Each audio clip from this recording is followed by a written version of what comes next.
आप यकीन नहीं करेंगे कि समुद्र में 60 फीट नीचे क्रूड ऑयल से भरी हुई एक पाइप थी, जिसमें ये लोग उस पाइप में 2 दिन तक फंसे रहे थे और उसके बाद इन 5 में से 4 लोगों की 2 दिन फंसे रहने के बाद मौत हो गई। उन 2 दिनों में इन लोगों के साथ जो घटनाएं हुई उससे आपकी रूह कांप जाएगी। ये बात है 25 फरवरी 2022 की। पारिया नाम की कंपनी में ये 5 लोग मेंटेनेंस का काम कर रहे थे।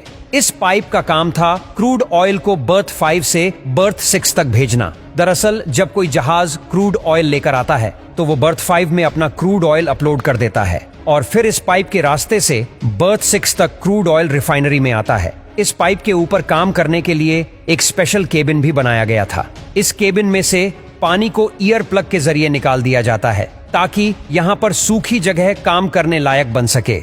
उस दिन इन 5 का काम था ईयर प्लग को निकालकर पानी को सुखाना, लेकिन यह 5 लोग जैसे ही ईयर प्लग को निकालते हैं, पानी का बाउडर इन 5 को अंदर खींच लेता है। ये पानी का प्रेशर इतना तेज था कि 90 सेकंड में 5 लोग पाइप में जाकर फंस जाते हैं। ये उस घटना की गोप्रो फुटेज। ये 5 लोग छोटे से एयर पॉकेट में फंस जाते हैं जहां पर ये सांस ले सकते थे।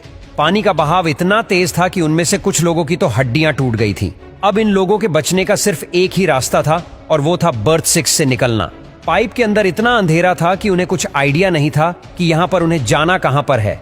अगर वो गलती से भी गलत वाले बर्थ की तरफ जाते तो उनका मरना तय था।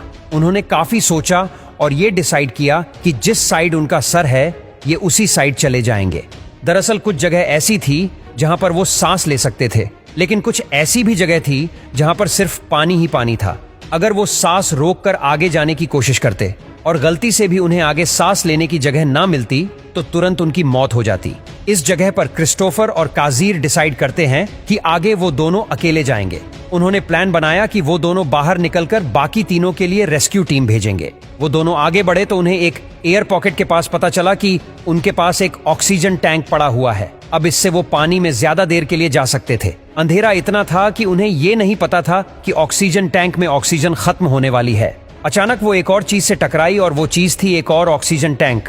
इस ऑक्सीजन टैंक में वो इंस्ट्रूमेंट ही नहीं था जिसे मुंह में लगाकर ऑक्सीजन ली जा सके और इसीलिए उन्हें डायरेक्ट सिलेंडर को मुंह से लगाना पड़ा और इसी सिलसिले में पूरा क्रूड ऑयल उनके मुंह में चला गया। क्रूड ऑयल इतना गाढ़ा होता है कि अगर वो मुंह में या फिर आंखों में चला जाए तो बहुत जलन होती है। उस समय फैजल की हड्डियां टूटी हुई थी और ऑक्सीजन सिलेंडर भी उसका खत्म हो चुका था और इसीलिए क्रिस्टोफर को अकेले आगे जाना पड़ा। पाइप में तैरकर ऊपर जाना इम्पॉसिबल था, इसीलिए उसने पाइप को जोर जोर से मारकर आवाज करना शुरू कर दिया। उसी समय रेस्क्यूअर्स उसकी आवाज सुनते हैं और उसे चेन डालकर बाहर निकालते हैं। क्रिस्टोफर ने बाहर आते ही सबको यह बोला कि उसके 4 दोस्त अंदर जिंदा है। कंपनी ने रेस्क्यू टीम को पाइप के अंदर जाने की परमिशन नहीं दी। आने वाले 48 घंटों तक पारिया कंपनी ने कोई मदद नहीं पहुंचाई। 4 लोग बेचैनी में अंदर ही मारे गए। पारिया कंपनी पर इसके बाद पुलिस इंक्वायरी भी हुई, लेकिन उन्हें कोई सजा नहीं हुई और इस कंपनी ने मरे हुए लोगों के परिवार वालों को भी 1 रुपए तक नहीं दिया।